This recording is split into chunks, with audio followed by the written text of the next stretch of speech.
What's going on, everybody? It is not a special episode of Scarves and Spikes. This was going to be our normal, after match player ratings type episode, but we had some Something news happen happened. today. Some things. Emergency. Yeah, emergency. That's what they call it. Yeah, emergency. Are you a dying? I don't know. Let's just go. Sound. Let's just get into it. I don't know if that was a dying seal or a mating seal. I don't know what the difference between those are, but whatever you want. When we get off now here. you have heard at least one of the two. So whatever you want, whatever you prefer. We have a lot to talk about. Obviously, the big news today is Gonzalo Pineda is gone as head coach of Atlanta United. What? I know, right? This is your first time hearing? Yeah. I'm going to preface everything by saying this really quick. Let's just remember that this is a guy that lost his freaking job. All right. I think people just need to be reminded of that. You can celebrate, the club moving in a different direction. You can celebrate change that may be beneficial for the club. That's totally cool, man. Totally cool. But let's just not be rude. I'm not going to say other words. Just don't resort to the name calling. And I've seen some of that stuff on social media today. Yeah. You can think, hey, this is the best move for the club. And you can also show a little bit of compassion for a guy and his family who just lost their job and is now out of a job. So that's my quick thing. Go forth and be excited about the changes that may be coming. Rob Valentino stepping in. Yeah. I just got to say that before we get into it. No, well said. And, Tyler, you and I have covered him for the better part of 3 years. Fantastic person. Everything I've heard online matches up to that. Conti has said it. Doug has said it. Just very professional with the media, very kind, very accommodating with the media. And as he said, they'll be idiots about him losing his job. But at the same time, I really feel like his position was untenable with the club and it had to make a move. So we'll talk about all that and a lot more here in the next little bit. We'll pour one out for him. Carry on. Is that a Mountain Dew? No. I wouldn't disrespect that man by doing that. And so everyone knows we're doing this until 8:00. We also have Abe Gordon joining us here in about 17-ish minutes, but then we're going to move over to Spaces where we started, and we were talking yesterday about this for, I don't know, about 2.5 hours-ish, maybe an hour and a half-ish. It felt like 2.5 hours. So we can hear all of you want to talk about it. So we'll be over on Spaces, ending this, going over there around 8-ish. So we'll talk to you then as well. And then the comments are always open on our live chat, our live stream. So if you want to chime in there as well, definitely do that. So what was your first thought when you heard the news? My first thought when I heard the news of Gonzalo Pineda's firing was not surprised. As I said, his position with the club, with the run the team had been on outside of the match against Miami, just made it untenable. And I've said numerous times, when he came into the club after Heinze was fired a few years ago, I think he was the perfect manager for that moment, the perfect manager to take them into that kind of new era, I guess, and the positivity and all of that was perfect for that moment. That being said, and I've said this before, Joseph Lowry from Backheeled and other outlets online said it as well, which I totally agree with. He wasn't that coach that would take Atlanta United to the next level, And we talk about injuries and all the injury luck, and there's certainly credence to that. But was he able to get the best out of the players that he had available to him? And he wasn't able to do that time and time again. And again, Garth Lagerwey really had no choice but to fire him, to part ways with him. So I think it's a decision that had to be made, a decision that, again, not entirely surprised by considering the condition of the club. So Valentino's going to get his shot, it sounds like, to see what he can do on a prolonged basis.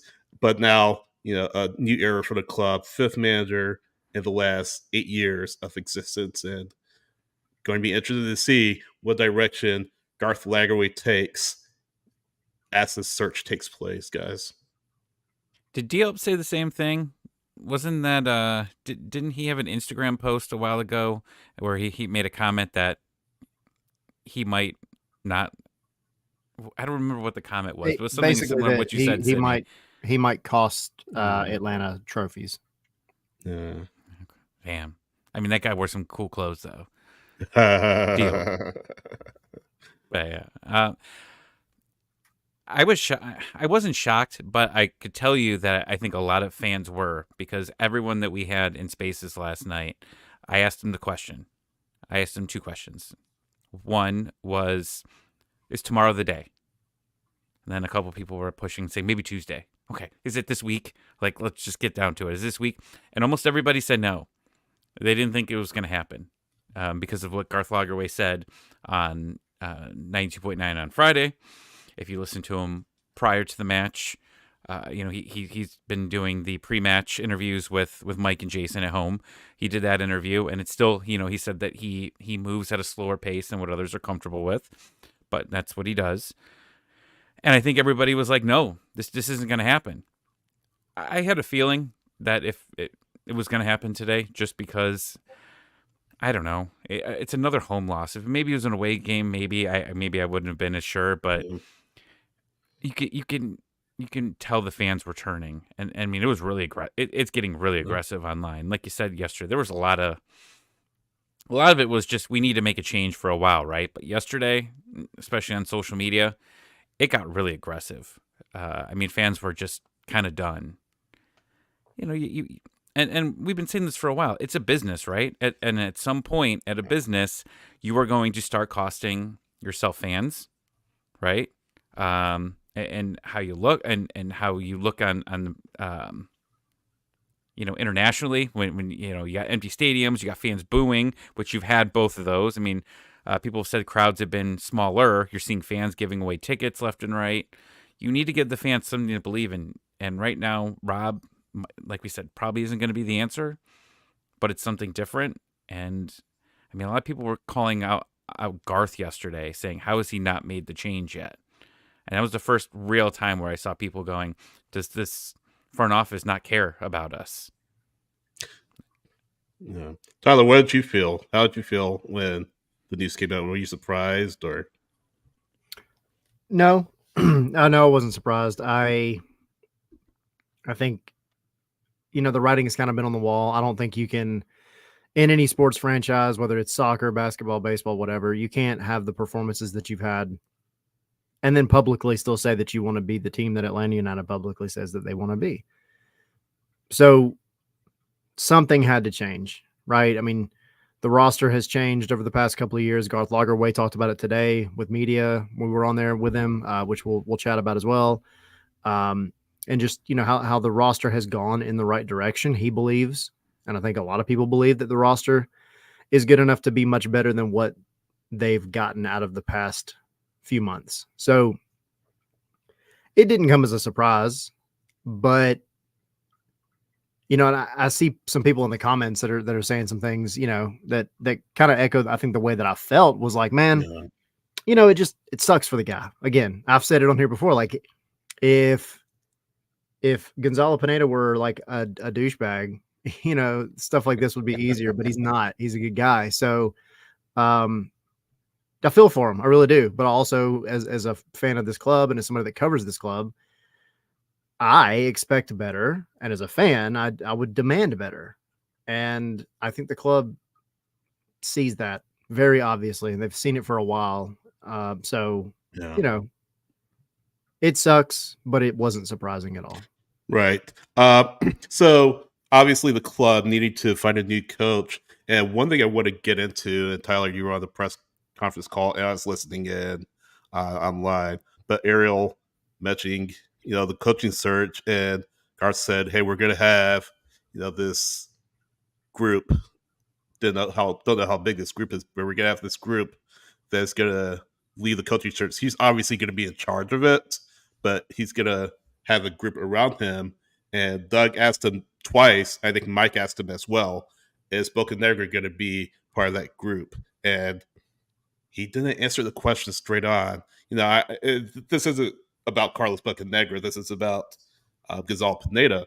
But I think the larger question along with that has to be, what does this mean for Carlos Bocanegra? Because Garth was saying multiple times during the press conference that we're going to look at all aspects of our sporting setup, and whether that be physical, whether that be medical.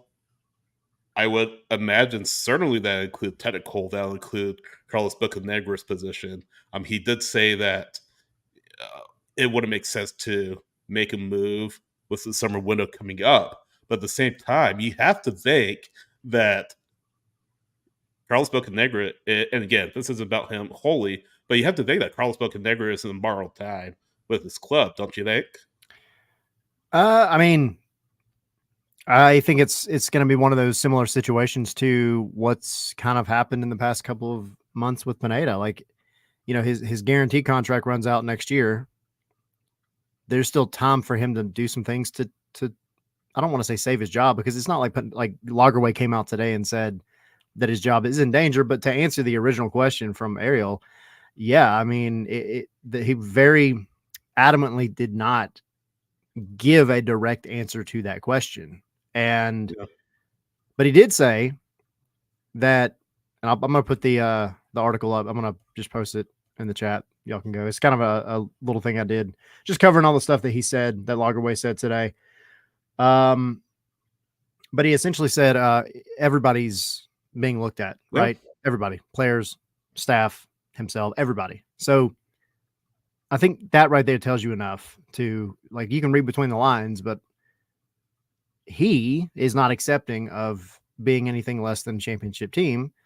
And though he may move slower than, like Tommy said, people are comfortable with, he's still moving. And just because you don't see something happen right now or in the next week or two or whatever, right, that doesn't mean there aren't things happening.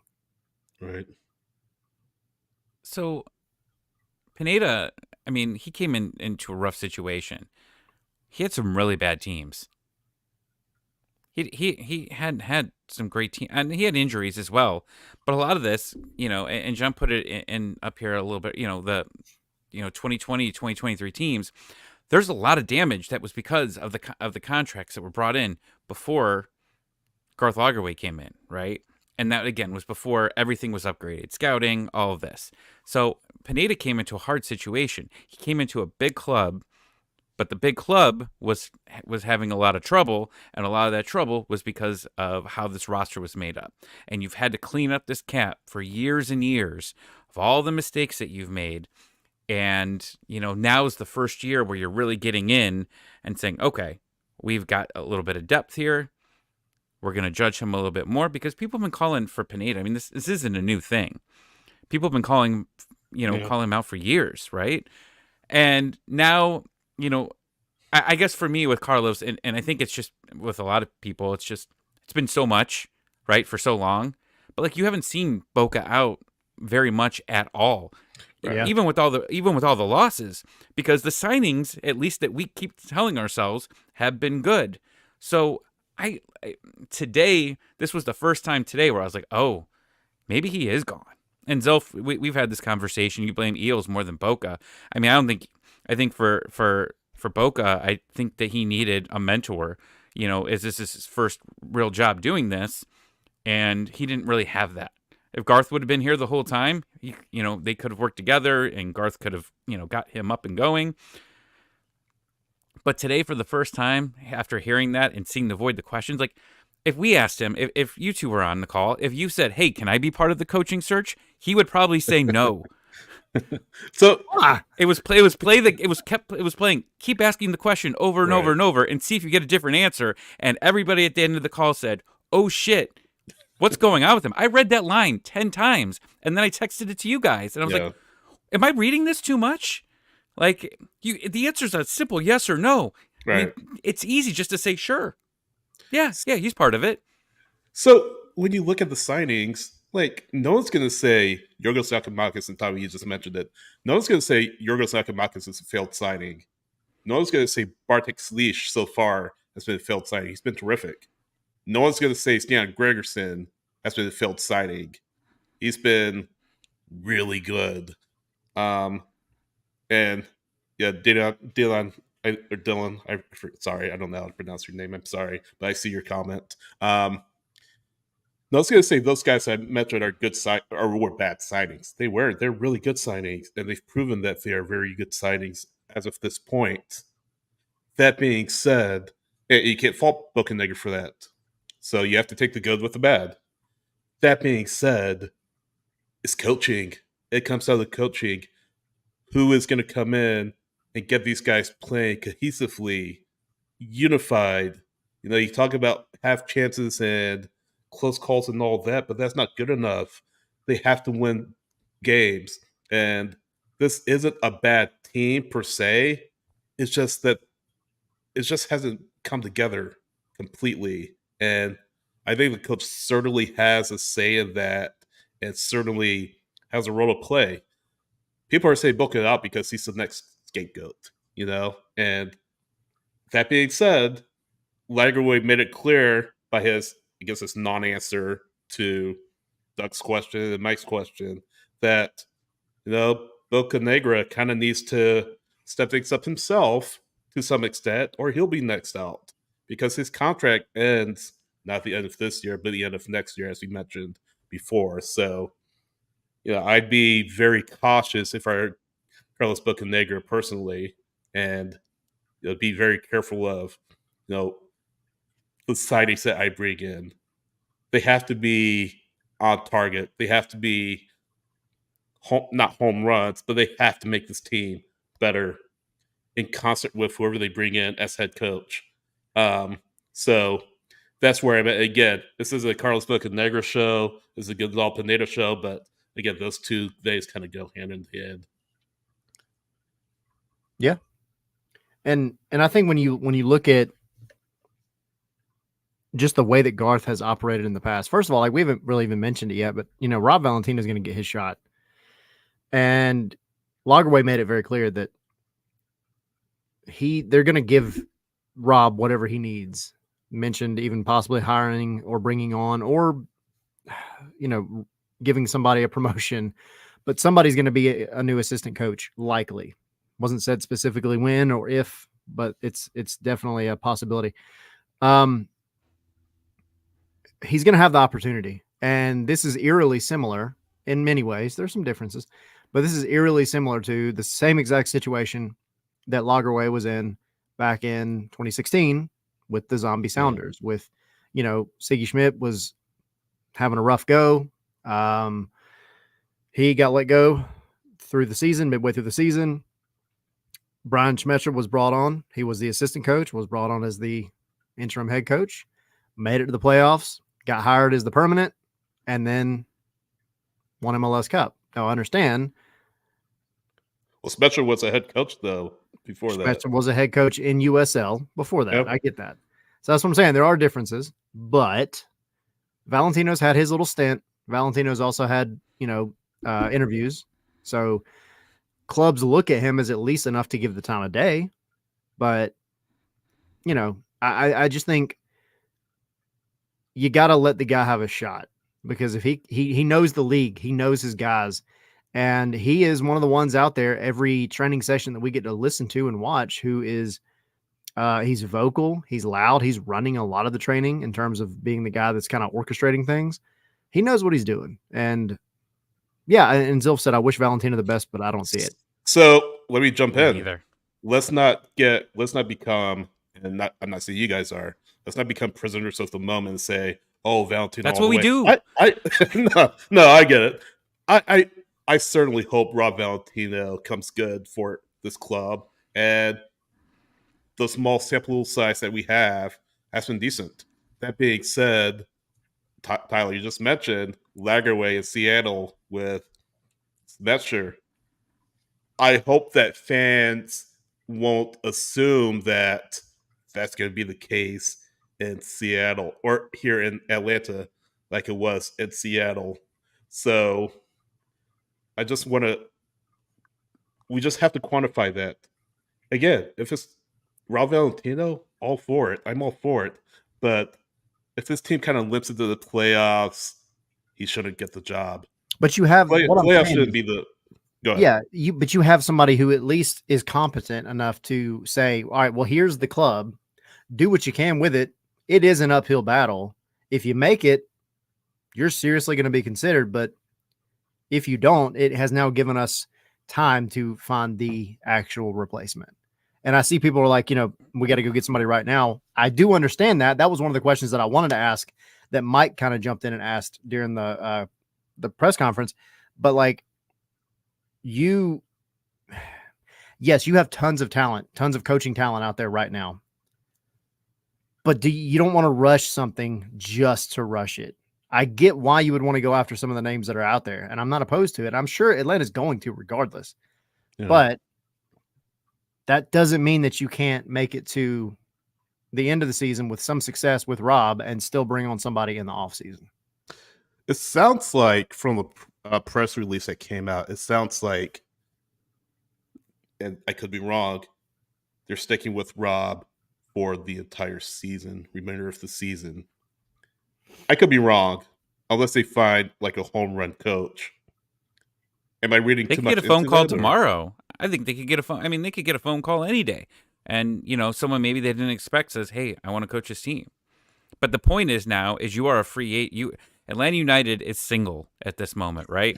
You can't go out and start picking up other ladies or dudes if you're with somebody, right? Well, I mean, I guess you can. There's a whole show called Cheaters on it. However, most of the time, though, like now that you are you're single, and now it's spread all over the world that your suitors are coming to you, right? And now you get to swipe left or right. That's what the kids do. I'm too old to be able to be on any of those dating apps, but now everybody knows it's official, right? And I'm sure Garth has looked, at who's becoming available. But, you can't actually start having these talks when your Facebook relationship still says that you're in a relationship. I like now you're not. You're yeah, you're just going single now. We did this on Spaces yesterday. Like you can't really start. You can't start flirting until you're single. By the way, I haven't been single in so long. I don't know what I'm talking about. So it's been like 23 years. Yeah. Thanks, by Edgar. the way, yeah, appreciate it here. By the way, I just want to address something, and I see some fans up in arms, or were up in arms on social media, where they heard that essentially after Garth and his crew identify a replacement, they're going to go to Arthur Blank with their recommendation. See, a lot of people pushing back on that idea. Why? Exactly. Why? Wait. Because you're asking Uncle Arthur for some cash? No, because this Arthur Blank apparently screwed up the Falcons, or whatever. Like, he's the owner of the team. I mean, this is not an anti-Arthur Blank discussion. Can also say too, though, like really quick, every decision has to go through that man anyway. Yeah, I mean, but he is not going to be the guy that's going to legitimately take Garth Lagerway's package. Let me rephrase that. Hold up, that was really bad. No, keep going. I'm excited where this continues. Go. It's not even dark yet. See, you make fun of me with the Facebook relationship, and you're getting into this. I know. I jumped a step ahead. I'm sorry. You went a couple levels way ahead of there. I really did. Shut up, Henry. I see you in the comments. Keep going. No. Hang on. So they're not going to take he's not going to take what Lagerway says. He's not going to take the opinion of all the people and all the resources that he has at his disposal in AMBSE and say, no, you're wrong after this entire search. This is not going to happen. Exactly. Like, I would like to think he has trust in Garth Lager's decision making. I would hope so, but if not, that's a whole different discussion. But that's a long story short, entirely. Long story short, yeah, exactly. Long story short, it's okay that Arthur Blank is going to get a final recommendation. I mean, he's the owner. He should. Well, just one thing I'll add. I think if there are Falcons fans that are also Atlanta United fans, then there is it's not a long history, but there's been talks of stories of, and who knows if they're all true, like that, that Arthur Blank pushed the Falcons to trade up for Julio Jones. Like that was a rumor there for a while. There was another story that came out, and there's been a lot of stories about the whole Penix, the Penix move, right? Was that there were saying that maybe Arthur was the one that was pushing that, trying to get the long-term quarterback. And, I don't know. There's just a lot of talks about it. But, like, Arthur Blank signs the checks. That's what he does. The guy understands football, at least, at Sunday football. This one, he's always trusted his guys. So don't overlook into that at all. Yeah. 100%. Yeah. And we have a special guest now. Right. I couldn't think of a really good segue. You were talking about the Falcons, and I figured there was a way to like segue that to 92.9, but I don't have it tonight. I'm sorry, but we do have a really awesome guest that is coming on right now. What a great way of bringing that in! You just kind of failed at it. I did miserably. I also failed about the package comment. Abe, just get in here, buddy. We're having a rough night. What's going on, man? What's up, yeah, I just got caught in a rainstorm, which is why I'm a couple minutes late, so apologies for that. I tried to squeak in a dog walk here, and we got near the pavilion near my house, and it started opening up, and I looked at where the clouds were. I'm like, I think it's going to be a short one. I'm going to try and wait this out, and it's a good thing because as wet as I am now, it would have been like totally drenched, would have had to change clothes if I was still walking the dog. Yeah. So we made it. We're here. Good evening, fellas. Yeah, thanks for coming on. Good evening. Yeah, thanks for having me. Just real quick, for those who don't know, Abe is the co-host of Atlanta United pre- and post-match shows on Night to Night the Game, Atlanta United's flagship radio station. So, and the ATL show. And the ATL show as well. So, can't forget that. So, welcome. Are you still sore? I actually ran 5 miles today outside at 3 p.m., which was it was a terrible idea. I was drenched in sweat, super dehydrated. So I'm trying to deal with that now. I was not that sore. I played. Now, I mean, obviously, if for anyone who doesn't know, you're referring to post media match. I probably play soccer more regularly than anyone else in the media, at least that I'm aware of.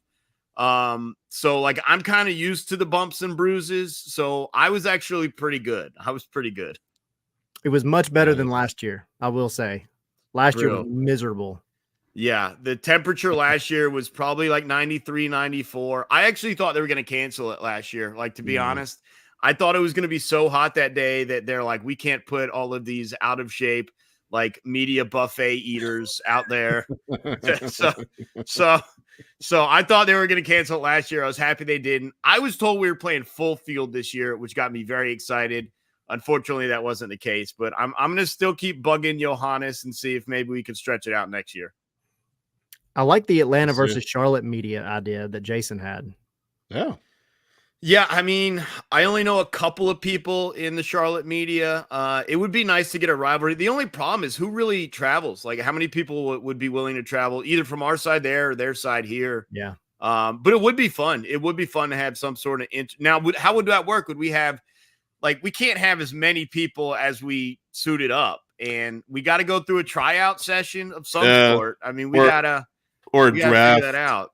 Or a draft, have like a captain from Atlanta and a captain from Charlotte or something like that, and draft players that they want, I guess. You can't just throw everyone out there. A couple people out there stopped running after about 8 minutes. There are a couple people that, touch got away from them. So, we got to whittle down. It's Charlotte. We got to bring our best, right? Yep. Yeah, exactly.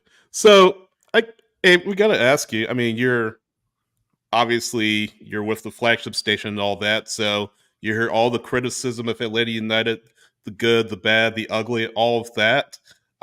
Just from your vantage point, when you woke up this morning, considering what happened last night, did you think Gonzalo Pineda was going to be here much longer?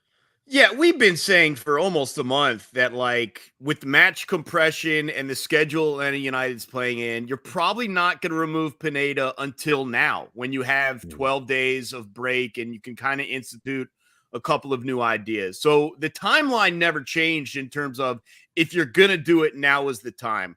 What had changed was last Wednesday in Miami. Is it the start of something, or is it one lone individual result? And you're waiting to see. I honestly don't know if they get rid of Pineda if he wins last night. I think you could convince yourselves that it was the start of something. Things are turning around, 3 in the back and Almada higher up the field, Wiley and more attack, whatever you want it to be in terms of it worked. You could probably convince yourself that it did. But seeing as you did drop the game, Wednesday became more of the one isolated result, maybe not the new norm. It probably made sense. If you were going to do it, now is the time to do it. I will say this. I don't think the lack of Atlanta United reaching their destiny or expectation this year is on Pineda. Someone has to take the blame. I completely understand that. And if someone is, he's going to be the one. But there's just so many in-game situations that really are not his fault. I mean, Saba gets that ball yesterday, like 3 or 4 minutes in off of bad back pass, and he's in on goal. It's the same in on goal that Atlanta United have to deal with a couple weeks ago. We turn the ball over. A guy's got a free run at the keeper. He buries it, except we didn't bury that. You go up 1-0 there. You probably win that game, especially if you still eventually find yourselves that second goal, which Almada scored 30 minutes. Like, that's not on Pineda. Like the lack of finishing, the inability to get it done with the final. It's not on Pineda. But at the end of the day, the buck has to stop somewhere. And there's no denying that there's mass underachievement by this squad. And if you're going to make the change, if you're going to blame someone, it was going to be him, and it was going to be now. And it is. And so we move forward with Rob Valentino and try and salvage something in the second half of the season. You don't have that far to go to get back into the right side of the playoffs. You're not going to be top 4.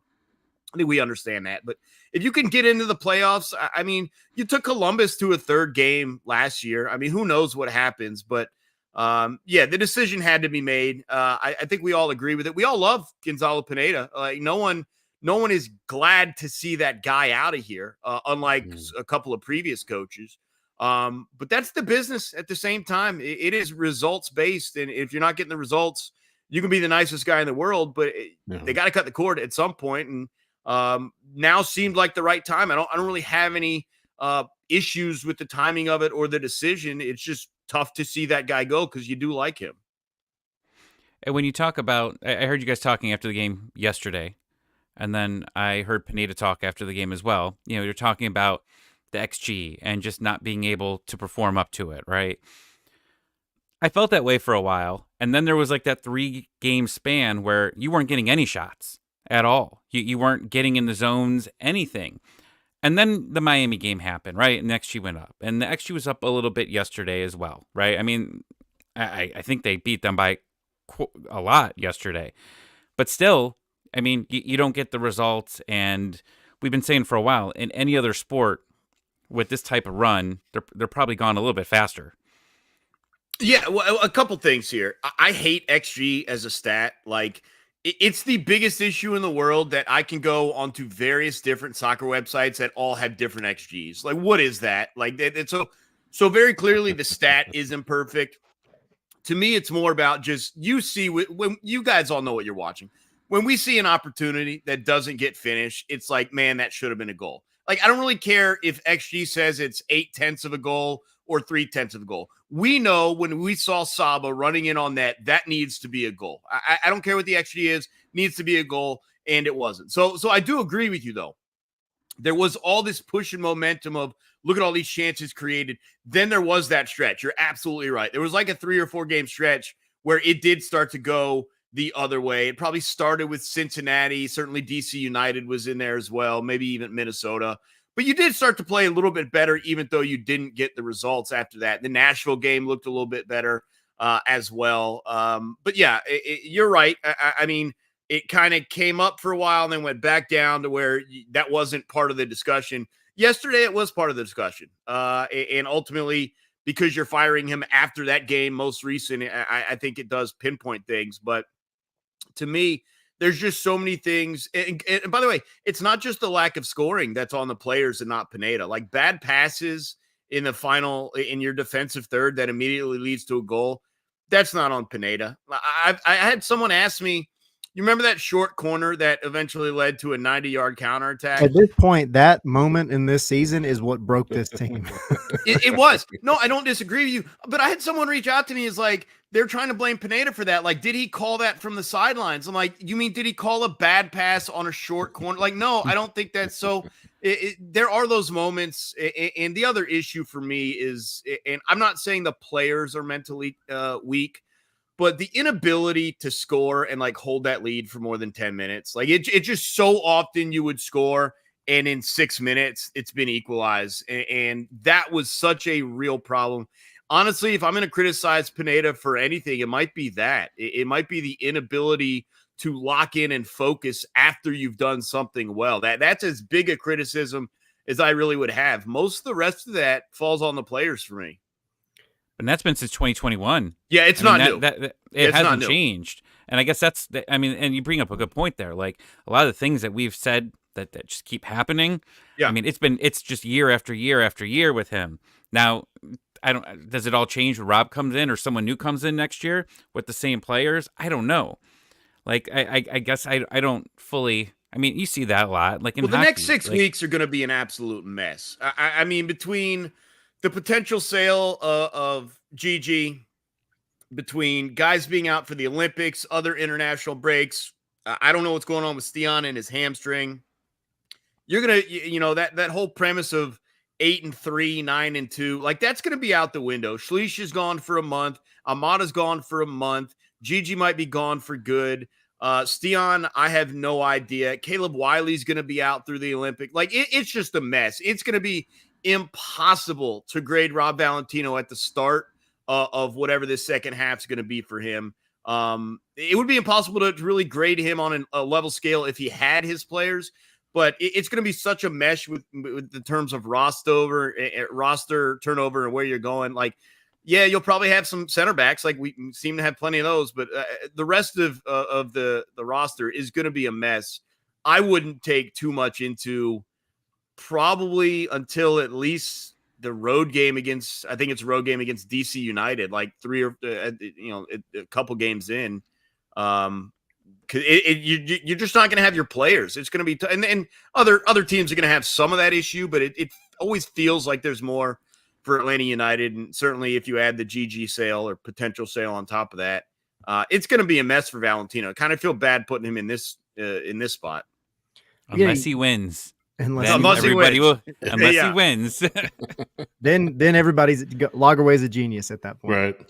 But it's funny because you talk about the mentality, and I think one thing that we have seen, at least being out there on the training ground, Rob Valentino is not a guy to be taken lightly. And I think sometimes when you have that assistant coach title slapped on you, you're maybe a little bit of your credibility is a little less than the head coach, right? But Rob Valentino is the guy that's out there running training a lot of times. He's had the stint back in 2021. He knows what it's like to be on the touchline in the bins.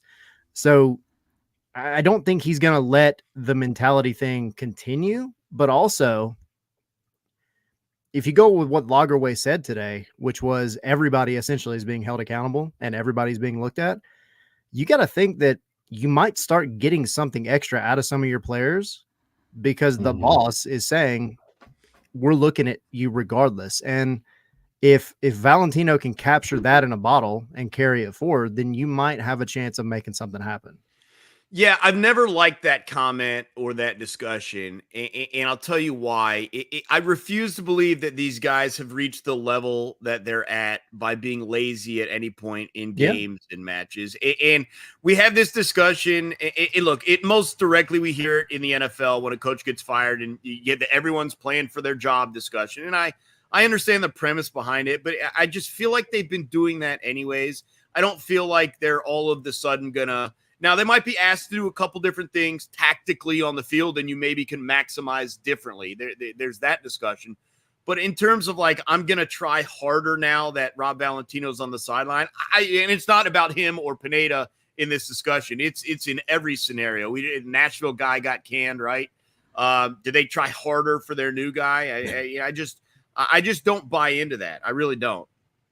But there has to be. I understand where you're coming from. There has to be like in the back of your mind saying, "Oh my gosh, if I don't perform, the next coach, whether it be Rob long term or whoever they bring in, I may have the target on my back for this individual." So, but they're not even making the decision half the time. If you got Boca and Lagerwey, like they're still there. Like I don't know. Maybe I'm the one with the twisted mindset that tells me like I need to go out and prove it like every single time. Like that's the way I approach like every show that I do. It's like, all right, the last show was good. I need to show people I'm still good. Like every single time out. And I'm sure you guys feel the same way about this podcast. Like you want to go out and prove to people you know what you're talking about and you're having fun and you're worth the listen. They should feel like they're out there to prove to whoever's making the decisions, this is a guy we need to keep around or you know, in other cases that the price and all that becomes good business. But this is not a guy we should just move on from or put in the rearview mirror. So, I mean, in any scenario you build up, I'm going to say, man, I don't know if I believe that. The difference to me, though, is asking guys to do different things. Like, is there a world in which we can get more out of Brooks Lennon than a guy that defends pretty well and sends in crosses? Can we get him running at defenders? Is that part of his skill set? I don't know because he's never really been asked to do it. But is that something he can do? Is there other ways to maximize him? Is there other ways to maximize whoever it's going to be? And that comes down to tactics. That comes down to Valentino asking players to do something versus what Pineda maybe asked them to do.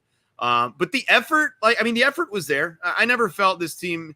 Now, I will say this, Giakoumakis felt a little removed yesterday. I don't know if the Cruz Azul rumors are kind of fluttering around his head or the fact that he came in with the score, what it was, stuff like that. But for the most part, I feel guys are engaged in putting out max effort. I think, let me rephrase it. I know they're out there putting out what they feel is the best at the time. I know that because we watch them, we see them. I think there are mistakes being made, but I also think it is easy in sports, in life, in your job, whatever scenario. Complacency is a real thing, right? When you get so used to doing the same thing over and over again, and somebody's not pushing you to refine what you're doing, you can start to get in bad habits that you don't even realize you're doing. And if nobody's telling you that you're doing them and holding you accountable, then absolutely, like you just don't realize it. And so I think there's a little bit. Well, that's the biggest reason why the change was made, right? I mean, that was something that Garth Lagerwey specifically said. We just needed a different voice, and that might go directly to what you're diagnosing, is that it just sometimes the message does get stale, even if the players don't realize it. I absolutely agree with you, and that's ultimately why they made the change today. Wonder if will Falcons it at some point, like Raheem Morris, and Valentino comes back as Pineda comes back as the head coach at some point. Could happen. Is that your fan fiction that you're writing? I mean, it's not even. It's just copy and paste a story, I guess. I'll take the under on that one. Well, you gotta if we're really looking at this from like a scientific mathematical statistic, there's so many fewer coaches who coach football at any high level. I mean, you got a whole world of guys that are doing soccer, and football is just the pool is so small. Thankfully, we don't. I mean, I guess you kind of have retreads in soccer, but not like you do in football, NFL, and college. So. I'll take the under on it. Look, Pineda's going to go somewhere. He's going to be someone's top assistant. He probably will get another shot, if not in the MLS, maybe in Liga MX. I don't doubt that at all. But yeah, this turn here in Atlanta did not go well for him. Seattle fans are asking for him back already. Right. Yeah, I think it makes sense in terms of a sideline gig. I don't know what sort of succession plan they might want to put in place there, but. I mean, absolutely did wonders for them the first time as an assistant. Yeah. So, who's your dream candidate for Atlanta United? Yikes! You want realistic candidates or like shoot for the star? However you want to get. There's a couple guys in Europe who just got shafted out of there. I don't really know. And this is where it gets difficult for me. I know a lot of people want to look back at Herrera from a couple of years ago. I know he was high up in the candidate list. What has changed there? I actually don't remember the guy's name, but the guy who he may even still be the manager of the Costa Rican national team was of interest at the time. For me, maybe not for them. But I thought he'd done a pretty good job. But look, I think first things first, we do deserve, or Rob Valentino does deserve an opportunity to show what he can do. I know it's not a huge name. We'll see what he can do in the second half of the season. The removal of the interim tag, I've never really been in love with, because I think you make promises after like some sort of false run. I've just seen it too much in a variety of sports. But yeah, I mean, there is like the Klopps in the world that are like, hey man, he's available. I'm like, all right, you think like, no he is offense, available. but like, you really think that's He is what's available. happening here? He is. I get it. But like, I don't know. Tony Meola was at the college baseball game today. He's not doing anything. Why don't you sign him up? I agree with what you said about the interim tag, though. And that's why I feel like if you're going to slap an interim tag on somebody, You better get it right, man. you got to get it right. But you also have to Yeah. give them time to make it through some ups and downs and see what they're about. You can't just give it to them in the first good run of form they have immediately, then give them the coaching job. That's where you go wrong for sure. But you got to do it right. You got to do it right. Exactly. We've had a lot of people calling for in the chat. I mean, you see all these names popping up. Yeah. But Marcelo Gallardo, whose son actually plays for the Twos, Yep. which is why that name pops up a lot. Jurgen Klopp, absolutely. Xavi is another big one. Those names have all been getting floated around. Yeah. But, Lagerwey today made it very clear that they're not rushing. They are not rushing whatever they're going to do. They're not going to make a hasty decision on it. Well, I also think you got a situation where you could look at a number of youth coaches at the Olympics and see what they're able to get out of their squads, and the timeline would make sense there. And so I just think they're opening up. You've got Euros coming. You've got Copa America coming. I think there's a ton of international competition if you're looking to potentially bring in a guy that's been a country coach as opposed to a club coach right now. There's going to be a ton of opportunity for guys to impress and that you can maybe go and grab. So, I agree. I think you're looking into probably late July into August before you've really zeroed in on your candidates. Abe, do you get rid of Gigi if it's your option? Yeah, do you let him the go? money. Look, once it got to 10 million, if that number's accurate, you've got to consider it. Look, I know we're all fans of the team, and we want it to be what it is, but the realistic aspect of the MLS is it still is required to be a business. And whether that's bringing up young South Americans like Thiago Almada to then eventually sell to Europe, or whether it's the right business decision to bring someone from Europe who is getting good offers in a different league. It's just not a top flight league to the level we all want it to be. It is still being run by a business. A lot of that has to do with how the teams are controlled and ownership. Look, it's a long discussion as to why it's a business league as opposed to a champion first league. But the business of it makes way too much sense. Yeah, I totally agree. I think when It you hurts though. it does Of hurt. course. Yeah. Because you saw it last year, right? You saw what he was capable of.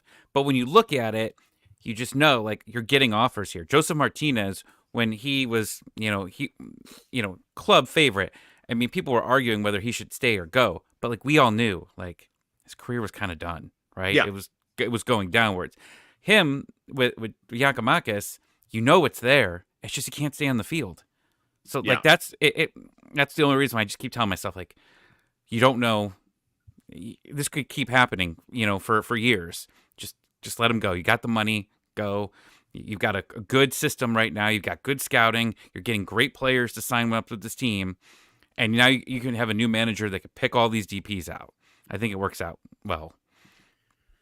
Lagerwey said, go ahead, buddy. Well, I know. I agree. I think it makes sense. If he was healthy and scoring goals the way he did last year, I think it's a much tougher decision. But you also would not have a an organization that had just fired his head coach and is third from the bottom of the East. Like if he looked like he did last year, but I mean, this is a guy that came over, like said, give me this number. I don't care who wore it last. Like I'm going to make you forget that guy. Like that's practically what he said in his first couple of opening interviews and statements. And you got to respect that. And it started out that way, but yeah, the injuries right now, and even the few games he has been in, he's got some goals here, but he's not threatening for the Golden Boot like we were hopeful he would be to start the year. So if you're getting that $10 million for a guy who was great last year, has been a little bit disappointing this year, I do think you take it.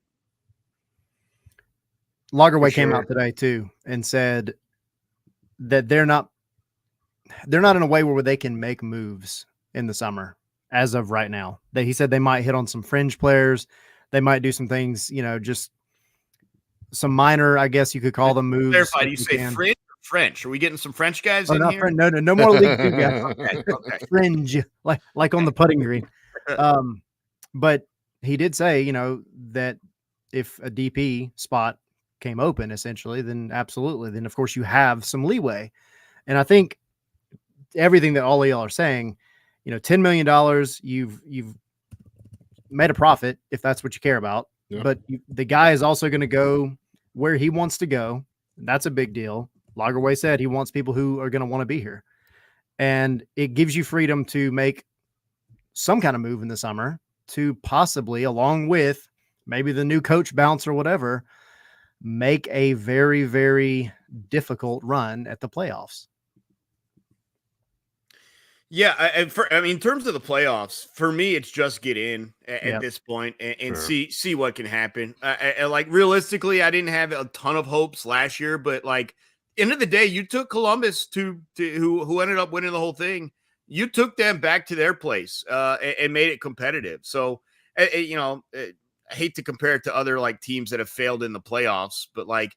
It's kind of like the Atlanta Hawks a little bit, like just get in and see what happens. Maybe you luck out and make a run to the Eastern Conference Finals. And maybe you make massive franchise mistakes based on that run. I mean, we'll see. There's a little bit of saltiness not the in there. Hawks. Not the Hawks.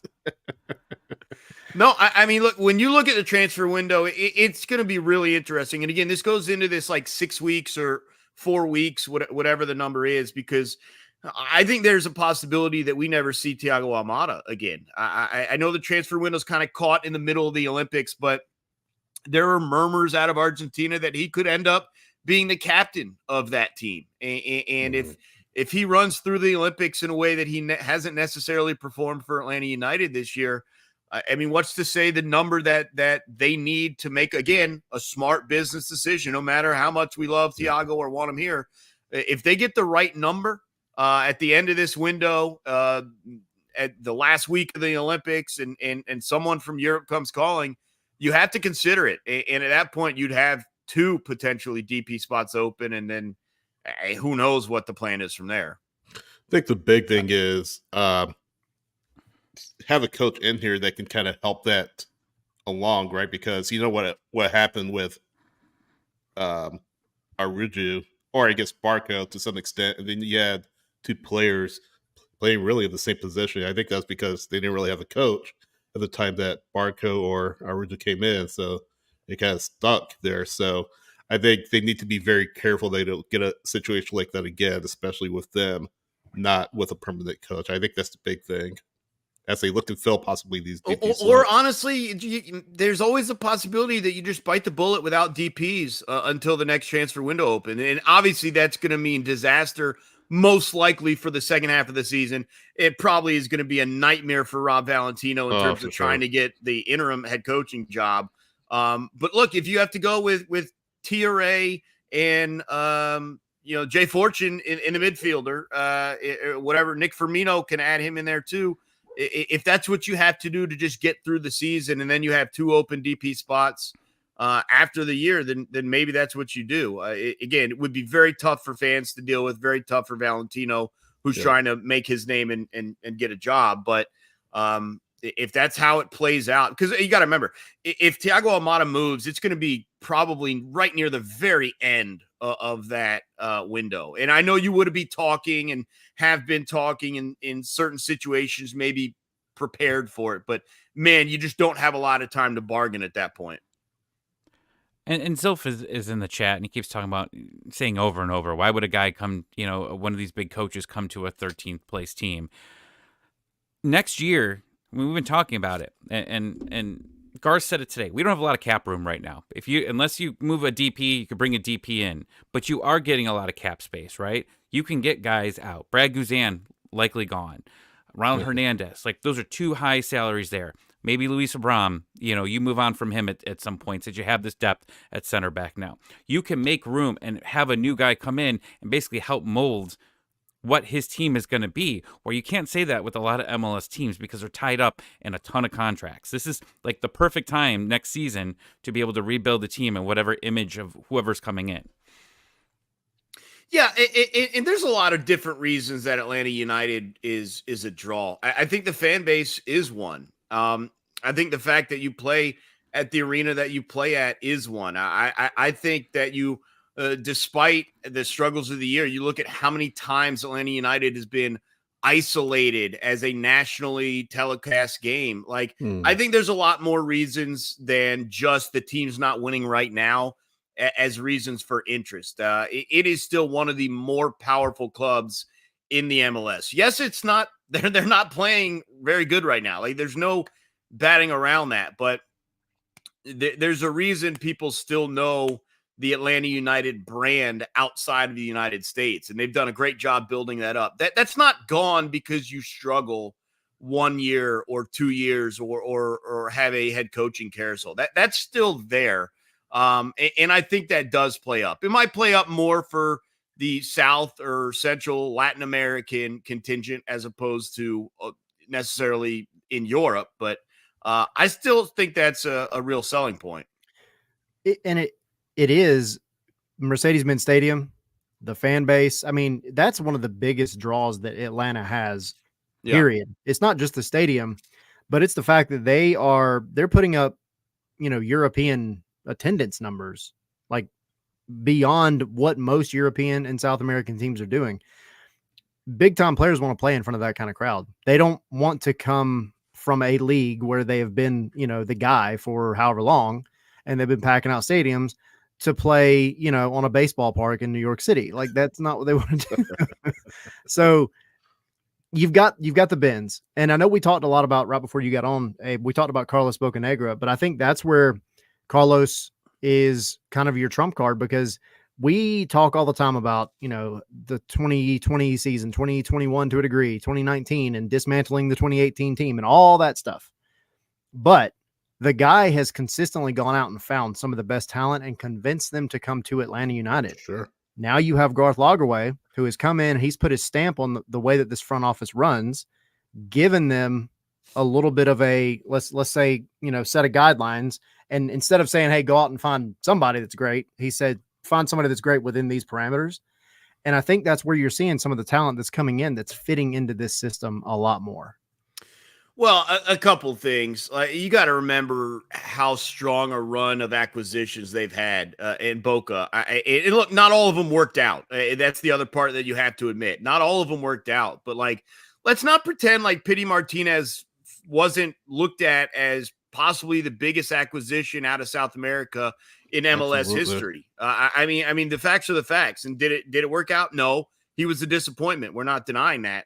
But between him and Miggy and Giakoumakis coming this way, Almada, who's the next new face of Argentina.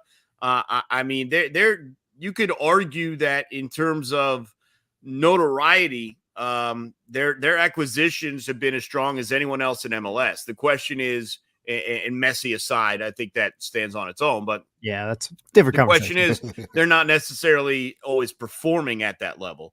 But you're right. The ability to get guys here, guys that you would, I mean, in a different era, no one's leaving a big club in South America to come here. Like the MLS was never a step from South America to Europe. It was a direct step. You played in South America, and then you went to a lower level tier Europe, and then you went to a high level tier in Europe. Now the MLS is your lower level tier Europe type of selling point. And Atlanta United, I think, is doing a very good job of finding and this is where I do applaud.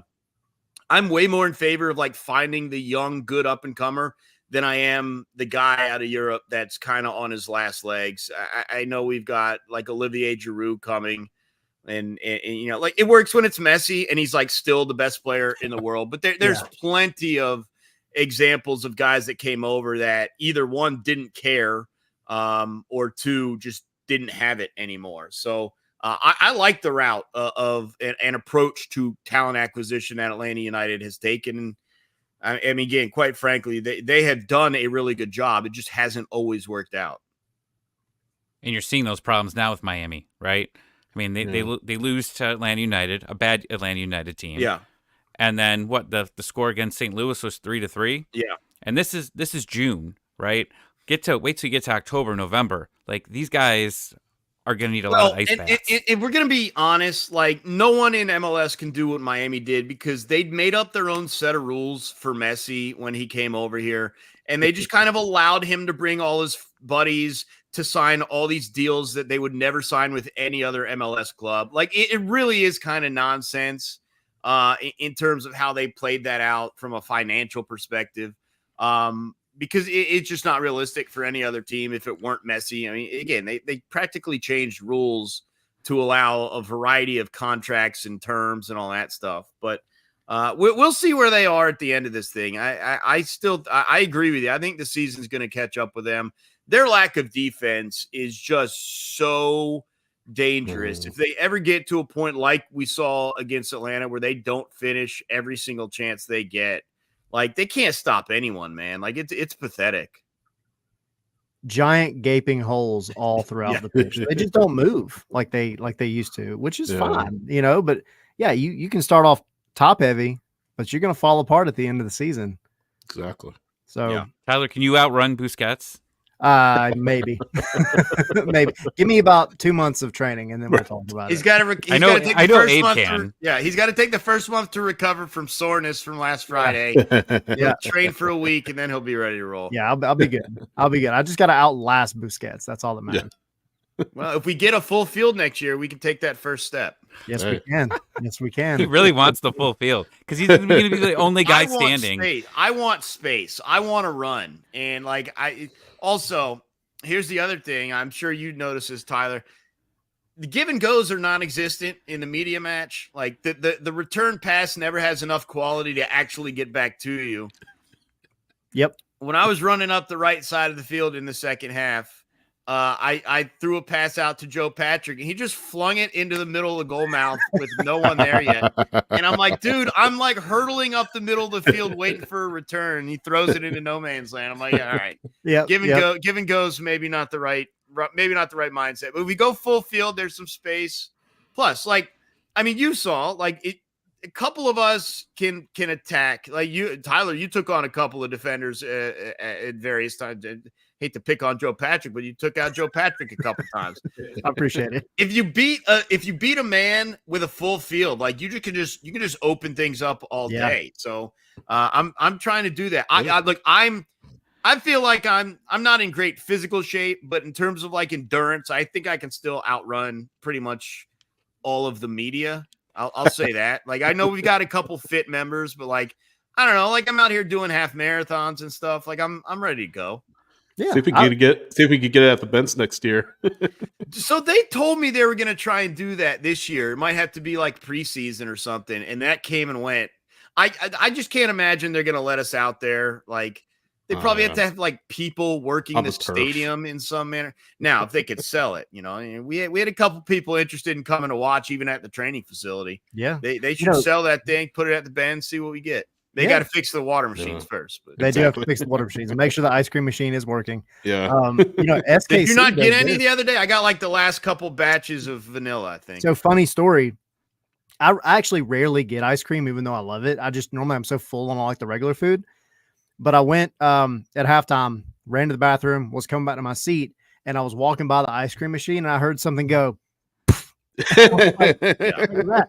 And I look over and there's a dude standing there. I don't know who this guy was.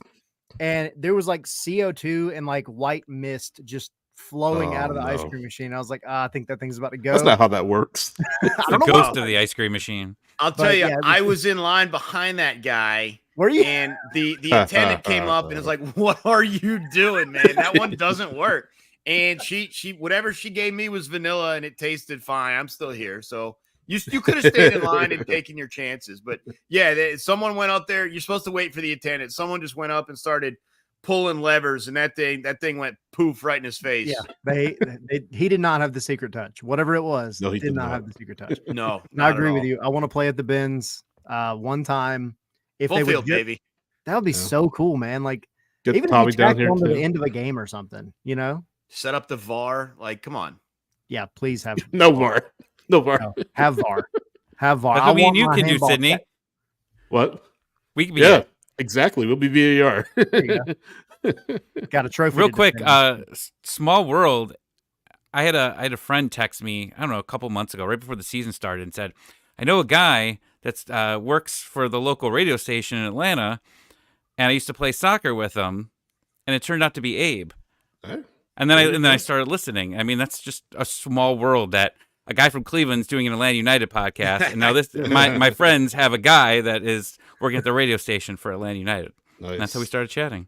Yeah, I've been in a number of different cities. I lived in St. Pete / Tampa, Washington D.C., Cleveland, Los Angeles, and I'm from here in Atlanta. But I've played rec soccer or some sort of competitive soccer in pretty much every city I've been to. So I've kind of been locked into to the scenes as it were. And Cleveland's not a huge sports town anyway. I mean, you really got to go a little bit further south because there's so much population south of the city that if you're playing soccer up in the city or east west of the city, it's not a huge it's all one big family. So yeah, and I know peeps out around the areas. Yeah, and they're getting a women's team and an MLS Next team here in the next couple of years. So it should good stuff. Maybe he'll come back.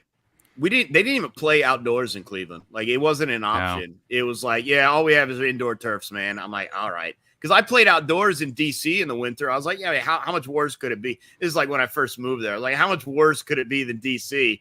It can be quite a bit worse. So I did eventually understand it, but I also would have been like, man, let's play some like outdoor soccer in summer. But too much. It would have cost more to have fields outdoors and indoors, so they just went with full indoors. But pretty good players up in Cleveland, man. I'll tell you what. Yeah. So start training now, getting ready for next year, or continue training. He's already ready. I know what I'm saying. He's already ready. He just told you he ran 5 miles and walked the dog earlier. Yeah, he sent me a message. He's Makes so me serious sick. about the media game. Abe sent me a message to get your player profile, Tyler, to know your tendencies. That's how he killed me. That's how I just told him he doesn't move a I lot. will contend that ball went over. Did he ask for mine though? No. Why not? I was told we were going to be on the same team. I'm not trying to meg my own team. There we go. There you go. No, I did rewatch the play, Tyler, about 12 times. I know the feeling. Mostly the first half of that play. I can see why you would think it went over the touchline, but it very clearly didn't. They had enough cones to tell me that I kept it in play, made a nice run, and then as Mike Connie and Jason Longshore said, Joe Patrick ruined my moment of glory. So He did. I'm also going to contend until I die, because they didn't have VAR, that it was not a handball on that goal that I had. It was definitely a handball. Yeah, it was not a handball. No, I was standing there. It definitely. No. It was not a handball. handball. I was standing right there. I'm like, sir, are you kidding me? Nope. I know. I will tell you this. I didn't think they were actually going to call it. Me neither. I didn't. What do you mean? I thought there was nothing to call. There wasn't. I did not think they were going to disallow the goal. I thought for sure they were like, yeah, man, I didn't see it, whatever. But no, he called it. It was proper. Yeah, Matt Lowry shafted me. Abe, we appreciate you coming on, man. Thanks, Abe. Really thanks for having me, man. Like, hopefully when I come back on, we'll have like a little bit more uplifting things to talk about. And as you know, it's been a tough past what time is it? 32 hours, whatever it was. A lot of people knew probably last night that was it for Pineda. And so it was tough because a lot of people do like him. But look, now we're all in the same boat in terms of moving forward, and we're gonna pack out the bends and yell as loud as we can for Rob Valentino and see what happens in the second half of the season. From your mouth to God's ears, man. Right. Cool. All right, Thanks, Abe. We'll catch you next appreciate time, it, fellas. Definitely have you on again soon. You got it. See you guys. Absolutely. See you, buddy. See ya. See ya. Take care. Good stuff. Yeah. Small world, Tommy. Dude. Yeah. I know. Real small world. Yeah. Wasn't all right, guys. This is part 1. So if you're on Twitter already, we're going to be shutting this down. X, whatever. I'm going to call it Twitter. or Mike Conti calls it the Bird app. I mean, the Bird's dead. It's just a big, ugly X. Like, when I look at it, like, when I first saw the X logo, I was like, if people didn't know what that is, they'd be really curious what that app is, right? Which is the big X on it. You didn't get that? Okay. I got you. I was trying to look at something. I'm sorry. I was distracted. I don't know. Well, you're looking at a package. So it's not dark. We're going to Spaces. Right. So we're going to shut this all down. We see everyone listening. We're going to go open Spaces. Yes. If you want to join, request. We want as many of you can. We'll go for a while. It's a big day, and it's a sad day, but it's time for something new to happen here. So join us on there, and please, if you can, one thing, we've been very busy in the month of May. Now it's June, it's a little bit calmer. But if you enjoy what we do, please hit subscribe on YouTube. We're trying to get to 1,000. We're so close. I think we're at like 950 or like 949 or something like that. We're getting there. Over 950. Over 950. So if you appreciate if you appreciate what we do, what is it? 961. 961. Oh wow, we got like 11 since I looked. So please help us get to 1,000. We'd appreciate it. Also, if you like what we do, we have the Patreon. We've got the Discord, which has been insane over the past couple days. No, I'd say the past month. Yeah. It's been crazy. But we do Patreon episodes as well, and we do watch-alongs, which have been fun. So you can come watch it. We got to figure that game out here. I think we were talking maybe the DC game. Maybe. We mentioned it, yeah. Yeah, we'll figure that out here. The merch, visit our store, scarvesandspikes.com. Everyone that we have the rights is awesome. But yeah, we thank you guys for everything. Just to be clear, we're just in the live stream. The conversation is going to continue on X. And we are switching because y'all can actually get on there and talk with us. Yeah, join us. Join us. Send us a request, and we will let you get on there, have your 2 cents. Yeah. And well, thanks everyone. Thanks for watching. Noah's big day, but glad we were able to add out together. And again, like, subscribe, tell your friends. We might have another one. We might have another one this week. I know. Yakimakis. Like that's a short one. If it goes down. Still. Yeah, I mean that's a big one as well. So stay tuned. Yeah. All right, we'll talk to you on next. See you guys. See y'all there. Hit the music. Are we not hitting the music? Are we just hitting end? Yeah. There we go. Okay. I almost hit the wrong music. When Henry and I were just doing this the other day, I definitely hit the wrong button like twice. Well, when we did it the other day at the Benz, you just left. Exited the whole stream. Right. Oops. Rage quit. No, not really, but I did. Well, no, it was something. It was like, I don't care anymore. Bye. Yeah. Thanks, everyone. See you on X Spaces here in a few minutes. Peace. See you on the X.